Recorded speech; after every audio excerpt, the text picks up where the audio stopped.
Hey, fourth graders, today we're going to be doing our math workbook 293 with all these festive colors here, and then we are going to be doing homework and remembering 6-2. So we have some fraction bars that they're already done for us here that we get to look at, okay? So it says use the fraction bars to help you compare the unit fractions, and we're going to use our greater than or less than. This was also, I know we did this in third grade as well. You guys probably get tired of me saying that. All right, so I have one whole at the top. The orange one at the very top is one whole. It's 1/1. Then I'm taking that same bar and I'm dividing it into, for blue, I'm dividing it into half and half, which is really 2/2. And then keep going with the green. Okay, I'm dividing it into 3/3, which is 1/3 plus 1/3 plus 1/3.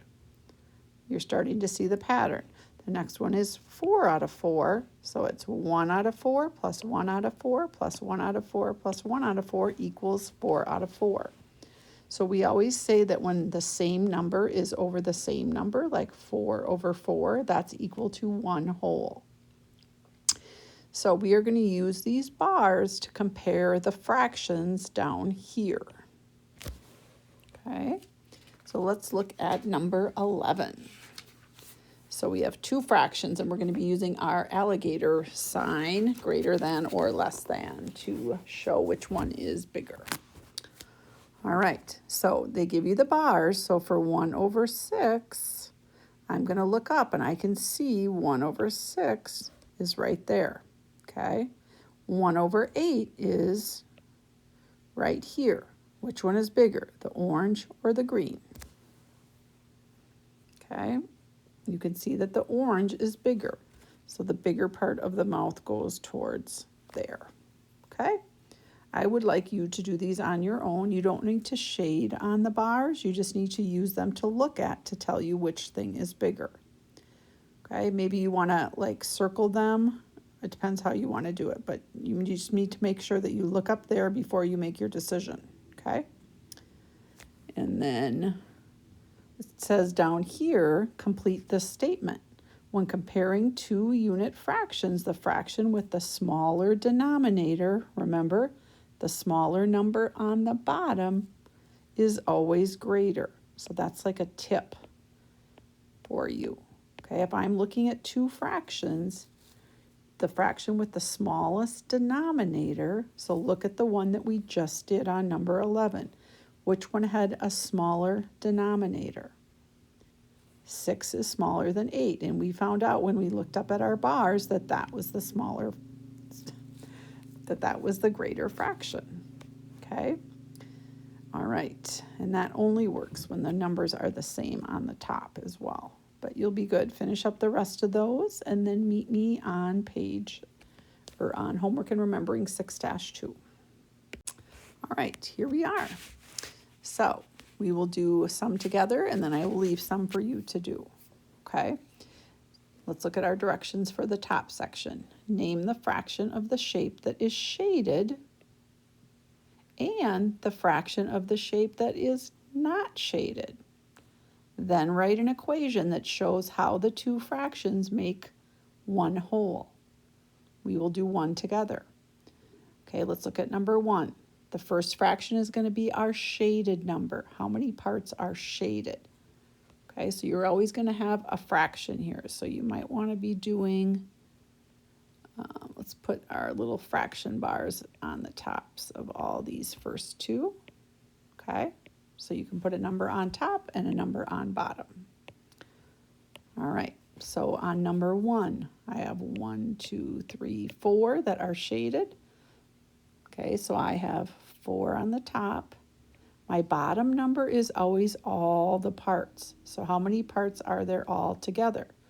Well, 1, 2, 3, 4, 5, 6. So 6 is my bottom number. Now they want the unshaded parts. Okay, I have 1 unshaded here and 1 unshaded there. So my top number would be 2. And my bottom number is always all the parts. So it's always going to be what you put on the first one. So I have 2 over 6. It's hard to fit them in there, isn't it? 2 over 6. If you use the diagonal one, it might work better. All right, so I have those done. Now at the bottom, you're going to take both of the fractions that you just made and add them together. So I have 4 over 6 plus 2 over 6 equals 6 over 6. Because remember, you add the top numbers, but your bottom number stays the same. So 6 over 6 is your answer. Okay, I think you guys will do great on those. All right, down at the next section right here, it says write the fraction that will complete each equation.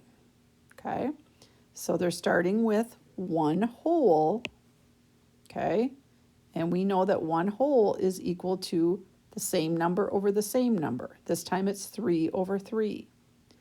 Okay, so this is, and then when I get to my next section, there's something missing. Well, I want all of this to add up to 3 over 3. Right now it only has 1 over 3. So how many do I need to add to it to get to 3 over 3? Okay, I need to add 2 over 3, and then I will be, this part is equal to, this part is equal to this part, okay? All of those are equal to each other. So you have to figure out what's missing to make it be that number, the 3 over 3. All right, let's do another one of those, okay? So I have 1 whole, then I have 4 over 4. That's kind of my magic number there. 4 out of 4 is what I need this next part to equal. Okay, right now it's 2 out of 4. So what do I have to add to it for it to be 4 over 4? It's already at 2, so if I add another 2 out of 4, then it will be 4 over 4. Okay? What do you think, guys? Got that? This is the one in the black here is what you want it to be equal to. Okay? Let's go down to number 11. Do that one together. So I have my 1 whole. I don't do anything with that. Then I have my 12 over 12. And now remember, all of this needs to equal 12 out of 12. Well, I already have 9 out of 12. So what do I need to add to it to get to 12? I need a 3 on the top, and my bottom number stays the same. Okay? All right. We are going to do number 12 together, and then you're going to do number 13 on your own. Kim drank 1/3 of a carton of milk. Okay, let's underline that. Joan drank 1/4 of a carton of milk. Who drank more? So I'm going to come over on the side and I'm going to write my fractions out. I have 1/3 and I have 1/4. Now I could look back at my fraction strips, but another thing that we can do is we can do something called cross multiplying, okay? So you can use your fraction strips, but I'm going to show you another way, okay? If I do a diagonal, if I go 3 times 1, tell me what 3 times 1 is. 3. And then if I go 4 times 1, I get 4. Which side is bigger? The side, which number is bigger, 4 or 3? 4 is bigger, so I know that 1/3 is the bigger fraction. I could put my little sign in there. So that cross multiplying does come in handy when you're just comparing two fractions. So I know that 1/3 is bigger, so I know that Kim, who drank more milk, my answer would be Kim. So I would do the cross multiplying when you get down to the next one as well, because it says Maria read 1/8 of a story. Darren read 1/7. Okay. Actually, you know what? You don't even have to cross multiply. Yeah, you could. Yeah, I would still cross multiply. That's kind of very similar to the one we just did. All right, so draw your cross bar.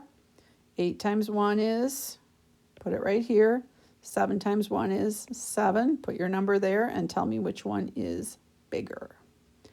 All right, and just meet me on the back side. We have just a couple to do. All right, here we are on the back side. So we are going to be doing, whoopsie doozy. We are going to be doing the top section. Okay, we're going to cross this out down here. All right, and we're up at the top. We're going to be doing either the equal sign or the not equal sign. You have to figure out which side is bigger and then put the sign in and see if they're equal. So 25 plus 25, I can draw a little V here. I know that 25 plus 25 is 50. So I have 50 on this side and 50 on this side. Which one of these signs would I say that they're equal or not equal? Well, 50 is equal to 50. So I would just put the equal sign in. So you need to figure out both sides. I know last year we would put a little V here and then we would put our answer underneath. So if you could do that, that would be great. And then once you get your number under the V, you can see which sign you need to use, okay? When you get down to this section, this is on the remembering side, guys, so this is review. You need to solve each equation. This is where we've got the letters, right? And it can be any letter. Like on number 7, they're using B. So 8 divided by B equals 2. Remember, if it's divide, I can flip it around and say 2 times what is 8? 8 divided by,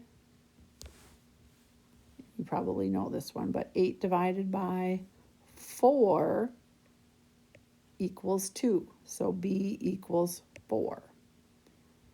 But like on number 8, I see it's divide, but I can actually times 6 and 7 to get my answer as to what J is. So 6 times 7 will tell me what J is because I can flip it around. All right, I think those will go great for you. Finish those up, and that is it for today, guys.